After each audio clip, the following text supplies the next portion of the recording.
Baik, assalamualaikum warahmatullahi wabarakatuh. Di sini perkenalkan, nama saya Muhammad Ibnu Afani dari Prodi Sistem Informasi.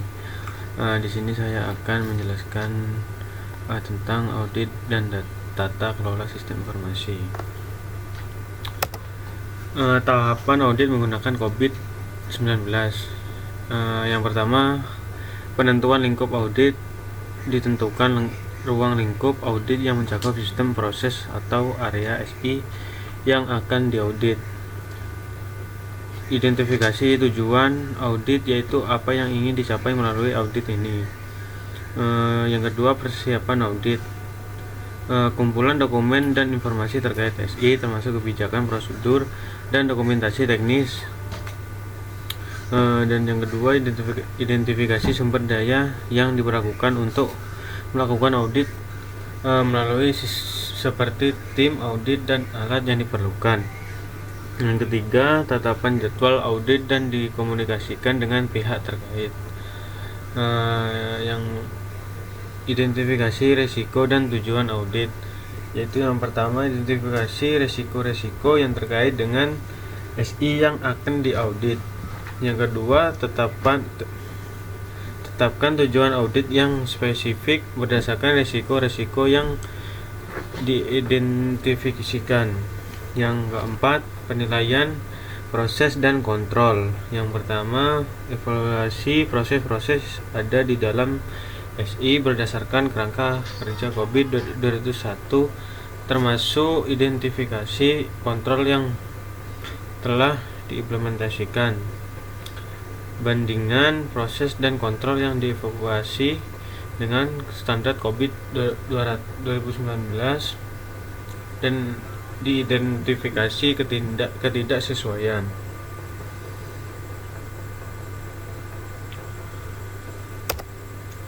Tahapan audit menggunakan COVID-19. Itu tahapan yang pertama, pengembangan rencana audit.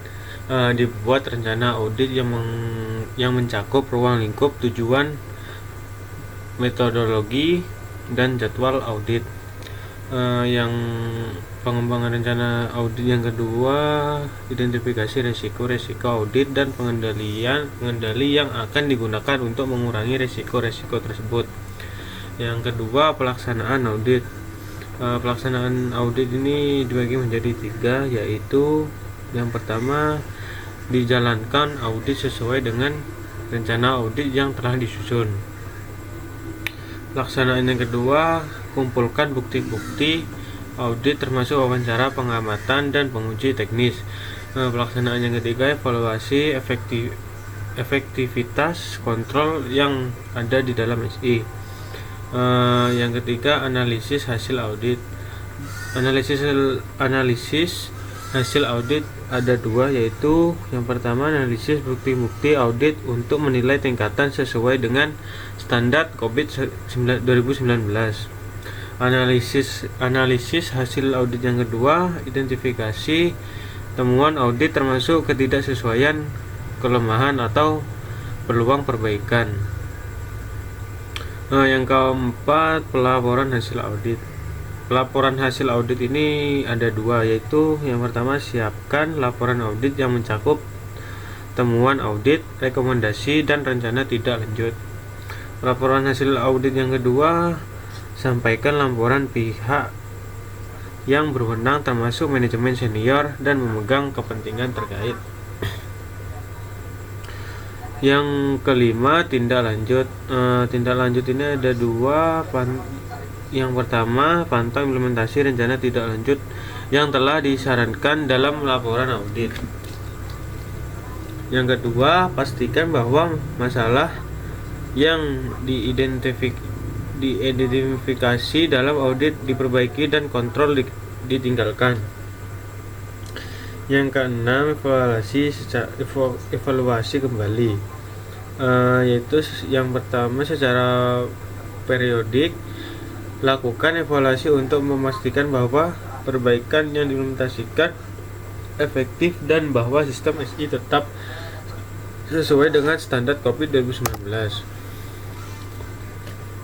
Desain faktor dalam COVID 2019. Apa itu desain faktor? Desain faktor adalah faktor-faktor yang mempengaruhi desain, perkembangan, dan pengolahan sistem informasi dalam organisasi.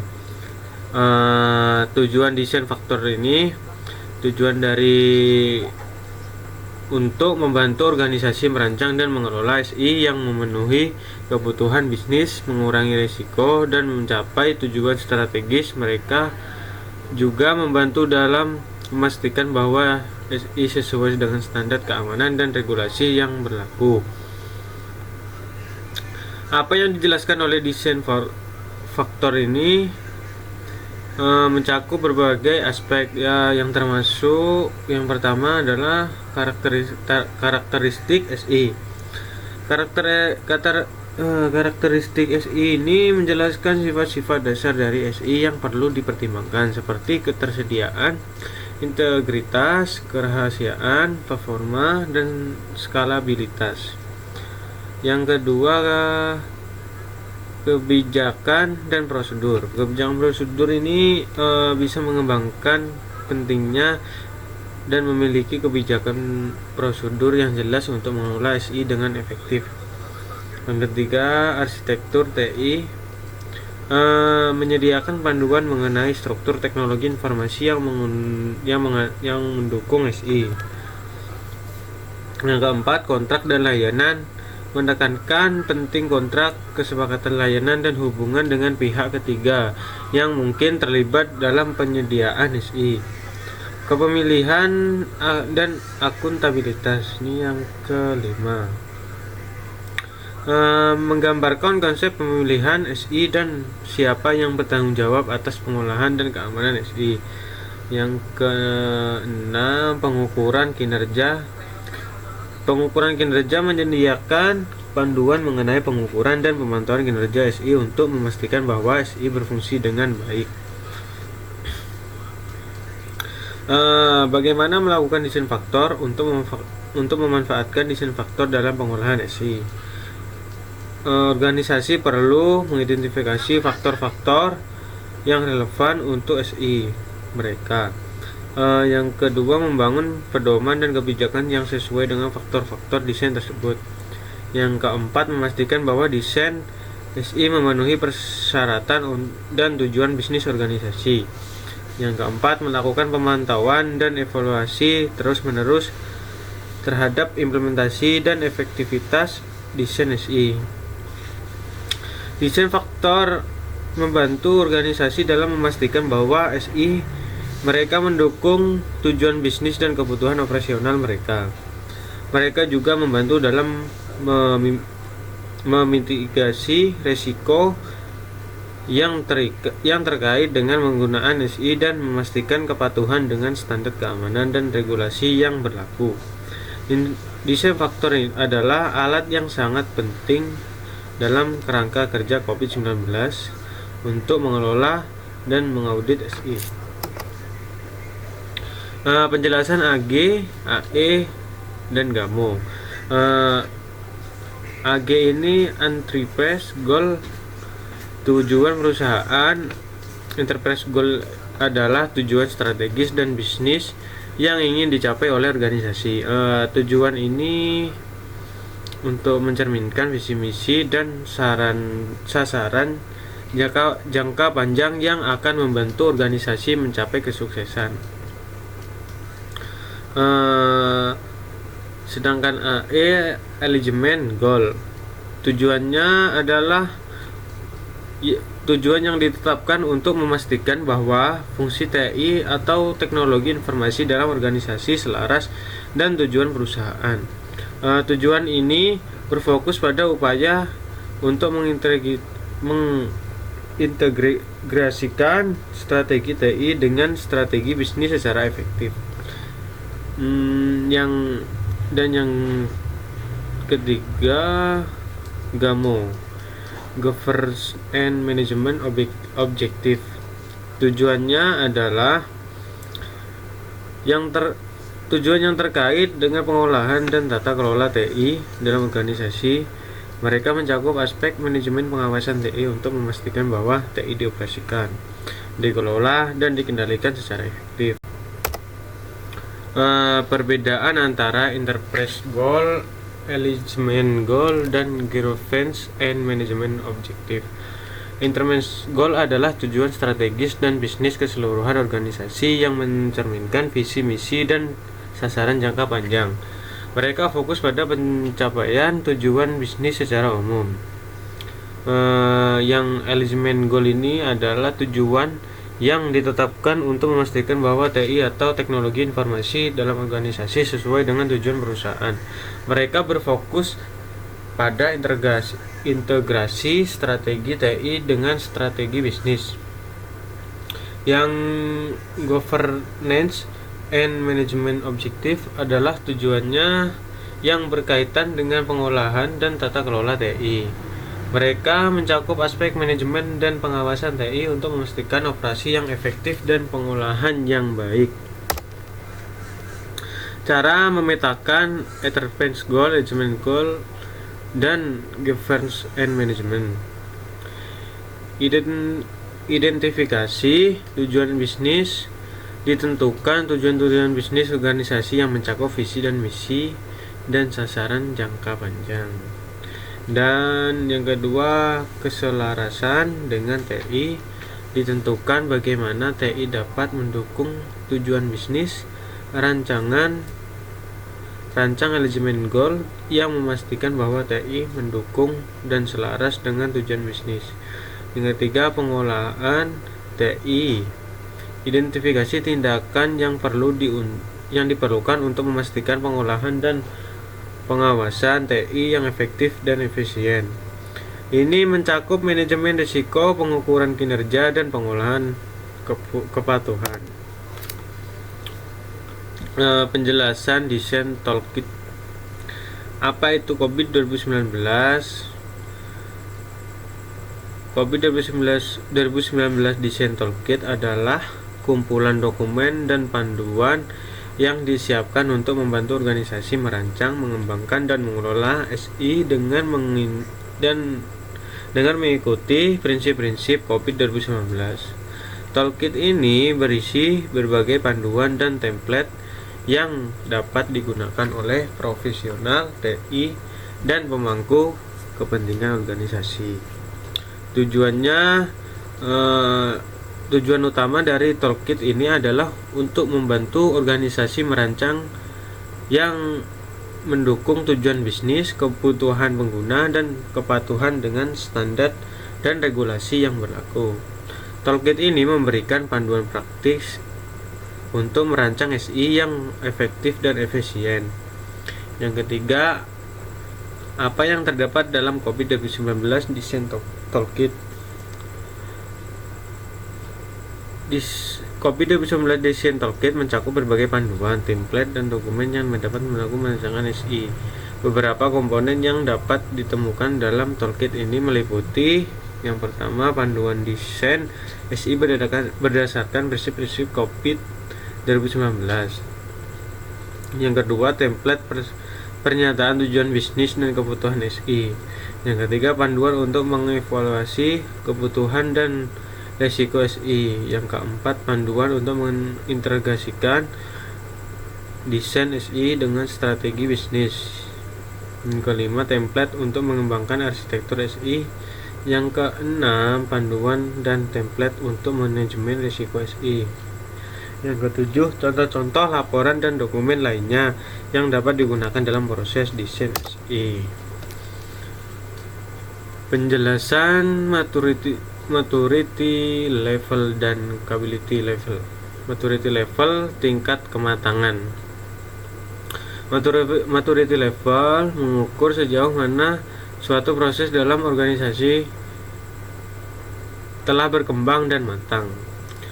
Ini memberikan gambaran tentang sejauh mana organisasi telah berhasil dalam mengimplementasikan proses-proses TI sesuai dengan prinsip-prinsip COVID 2019. Maturity level ditanyakan dalam 5 tingkatan, mulai dari 0, belum ada kontrol, hingga 5 untuk mencapainya. Evaluasi terkait kematangan dapat membantu organisasi dalam mengevaluasi dan meningkatkan tingkat kematangan proses-proses TI mereka.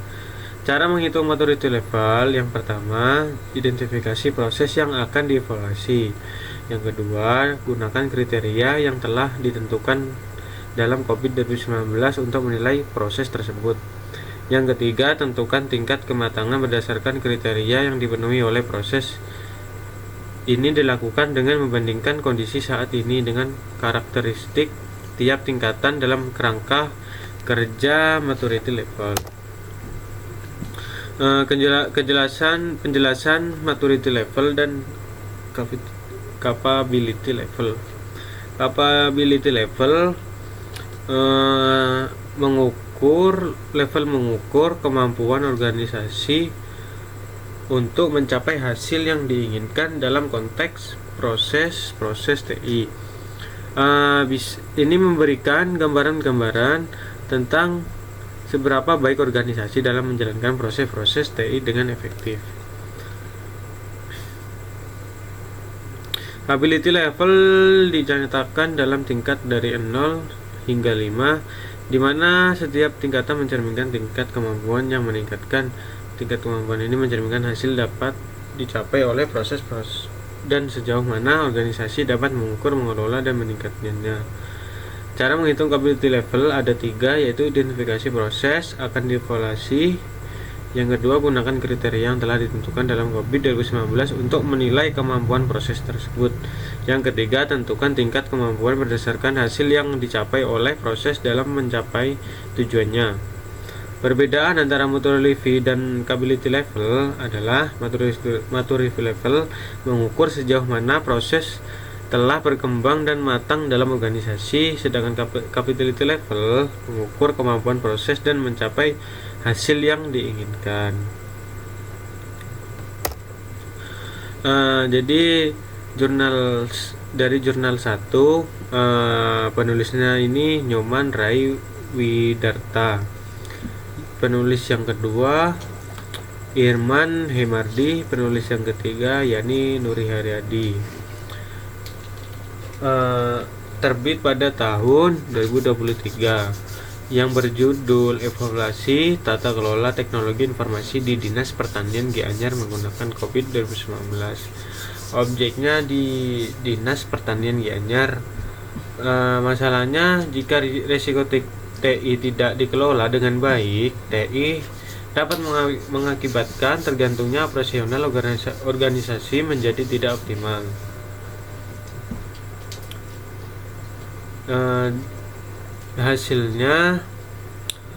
Hasil penilaian tingkatan kapabilitas baru mencapai tingkat kapabilitas level 1 dan Dinas Pertanian Gianyar mengharapkan tercapainya tingkat kapabilitas level 2. Ini menggunakan metode COVID 2019. Kontribusinya, rekomendasi dapat dimanfaatkan oleh organisasi agar setiap proses yang dievaluasi dapat mencapai tingkat kapabilitas level 2. Jurnal yang kedua yaitu penulisnya Ria Widayanti. Penulis yang kedua Gilda Nadia Vianda Lestari. Terbit pada tahun 2022.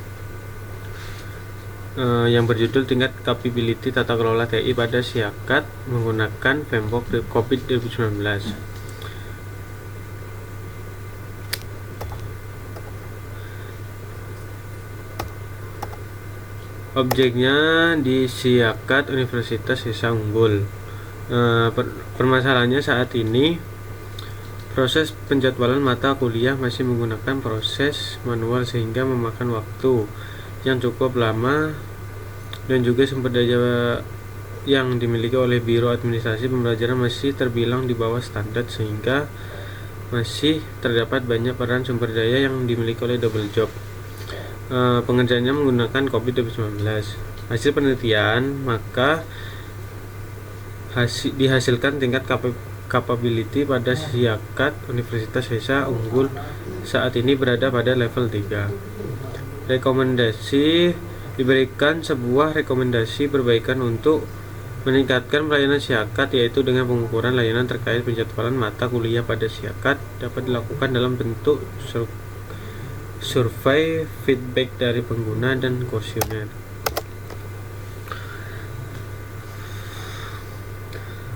Jurnal yang ketiga yaitu penulisnya Agustin Archie Mariatama. Penulis yang kedua Lovinta Happy Adrinawati. Penulis yang ketiga M. Gilvi Langgawan Putra. Diterbitkan pada tahun 2022 dengan judul Perancangan Tata Kelola Teknologi Informasi dengan menggunakan framework COVID 2019 pada PT JWT Global Logistik Indonesia yang bertempat di PT JWT Global Logistik Indonesia. Permasalahannya, pemanfaatan teknologi informasi pada perusahaan ini belum sepenuhnya diterapkan berperan dalam mencapai tujuan perusahaan. Pengerjaan menggunakan COVID-19. Hasil penelitian menunjukkan terhadap 4 proses penting pada perusahaan ini, yaitu APO 03, manajemen arsitektur, AP 012, manajemen risk, BAI 06, manajemen IT change, dan DSS 01, manajemen operation. Kontribusinya rekomendasi mendukung tujuan perusahaan sehingga apabila diterapkan maka akan membantu PT JWT Global Logistik Indonesia dalam mencapai tujuan perusahaan dan menemukan keselarasan antara pengguna teknologi informasi dengan bisnis.